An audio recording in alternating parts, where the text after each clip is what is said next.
All right, Tyvis, I saved this topic for you because I saw you tweeting about it, and I wanted to start with you on this one. But in a ton of the most recent mock drafts, including Field Yates' 3.0 mock draft that came out yesterday, he had the Browns selecting Abdul Carter at number 2. Lance Zierlein of NFL.com also had the Browns going with Abdul Carter at number 2. And there's a pretty big split in Browns fans right now that half want a quarterback, half think Abdul Carter is the right pick at 2. For the sake of this, let's pretend that Myles Garrett is back next season. Mm-hmm. And understand that's a big, but just for the sake of this conversation, let's take that out of the equation. Myles Garrett's back. Because there is a chance that Myles Garrett, for financial reasons, does not end up getting traded. Tyvis, if Myles Garrett is still on the roster, does drafting Abdul Carter make sense, or there are too many holes elsewhere that the Browns would need to fill and could possibly fill with the number 2 pick when their pass rush, at a minimum, with Myles on the roster, is at least league average?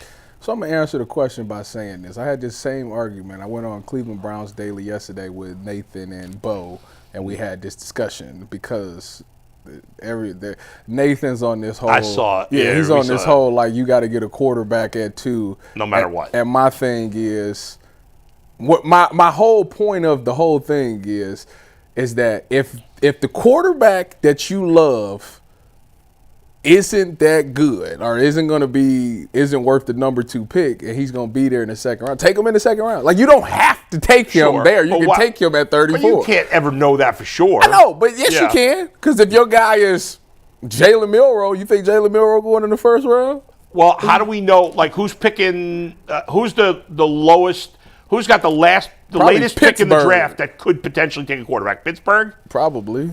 How do we know Pittsburgh doesn't love him? Yeah, what playoff teams need a quarterback? How do we know Tennessee, who's picking 1 pick before the Browns, is thinking the same thing and they're going to take him? The Rams at 26. How do we know the Rams? That's a great one with Sean McVay, great coach. How do we know Sean McVay's not going to grab him with Matthew Stafford towards the back end of his career? There's no way you know that for sure. Well, but I get your point. My whole thing is, I think everybody has.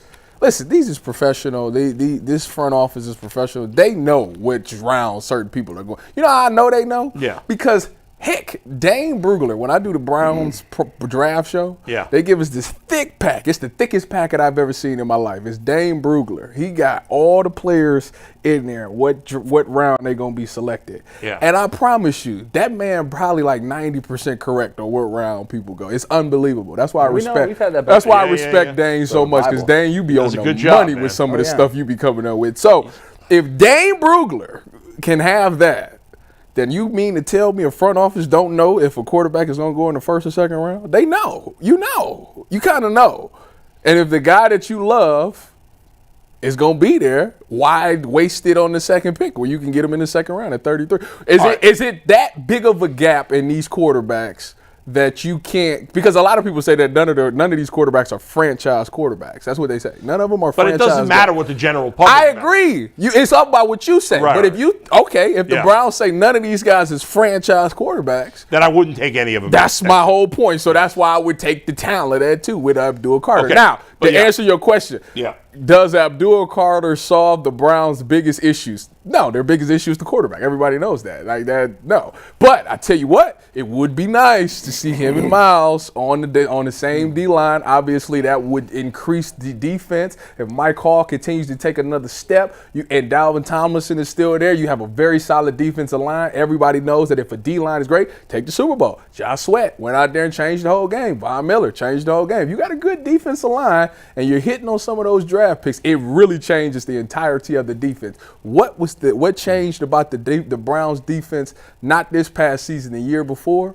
Myles ended up having the 14 sacks. You've seen some production from Alex Wright. All these guys started to get to the quarterback, and it made everything easier to where the offense only needed to score 14 to 21 points, and it changed everything. So I don't mind them taking Abdul Carter at 2, which is what I said. But if they want to go out there and they feel Shedeur Sanders is the guy, I'm cool with that too. But to answer your question, no, it does not solve the Browns' biggest issue. Right, but whether they're keeping Myles or not, would that have any effect? No. In whether you draft Abdul Carter or no. not? Okay, Dustin, would it? No, I don't think that Myles Garrett being on the roster or not would determine whether or not if I'm the Browns, I would take him. Because Myles Garrett ain't going to be here when the dome open anyways. Well, and that's part of that's that. where everybody is. That's true. I'm not letting a player on this roster determine, we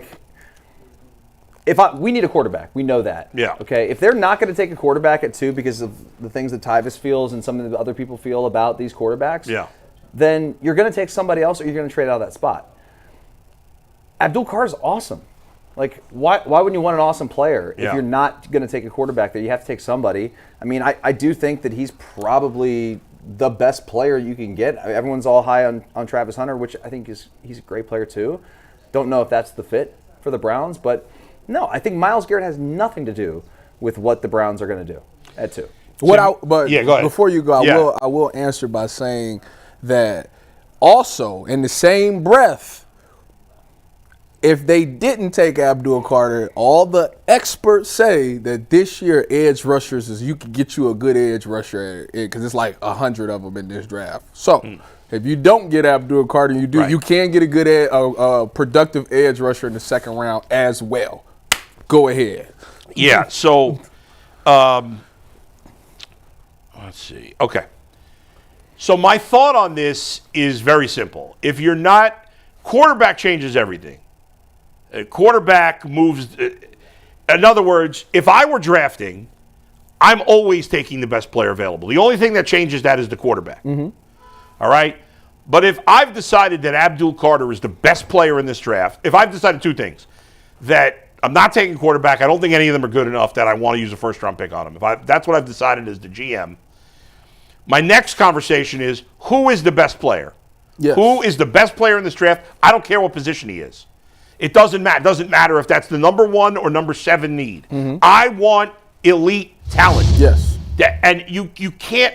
I think if you choose outside of quarterback, if you take position over talent, you're screwing up. Okay. That cannot, this idea. I've heard a couple of these mock draft guys. I was listening to our boys Nick Wilson and Jonathan Peterlin yesterday for a little bit, and they had on. I don't remember who it was. I think it was somebody from CBS that I can't think of. Riveting interview, huh? That was fine. It was just Ryan Wilson? No, I don't remember who it was. It's irrelevant. But he said to them, well, I'd take Abdul Carter over Travis Hunter because pass rusher is more important than wide receiver, corner, wherever you think. Okay. And to me, that's crazy. If you think Travis Hunter is going to be an all-pro player, and you think he's going to be better than the pass rusher, I'm taking Travis Hunter. I don't care that. This is not quarterback. Quarterback is way more important than everything else. The rest of the positions, the difference in important is not as big a gap as it is from quarterback. So, yes, is a pass rusher maybe more important than a corner? Sure.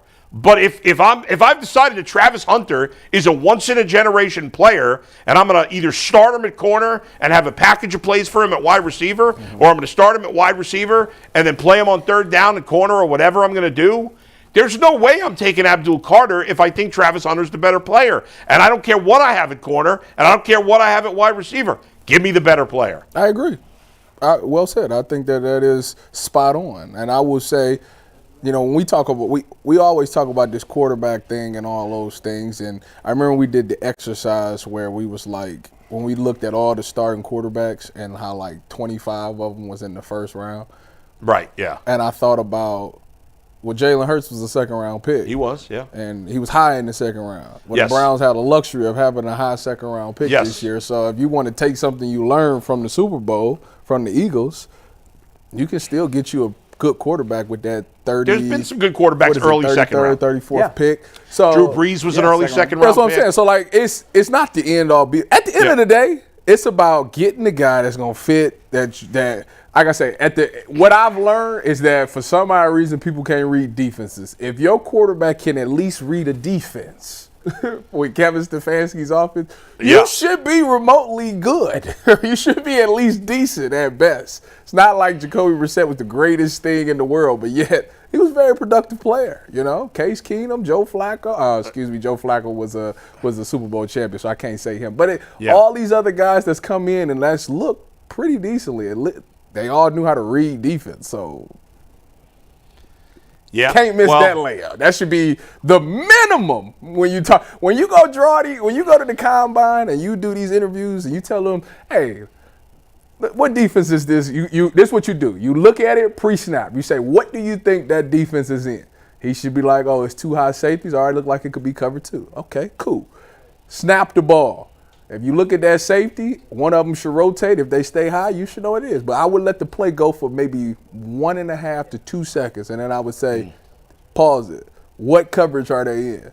And I need to know, like right then and there, can you see it? And if you can't, you're out. If you can't see that, like then I can't. Like we're not about to go do this song and dance again.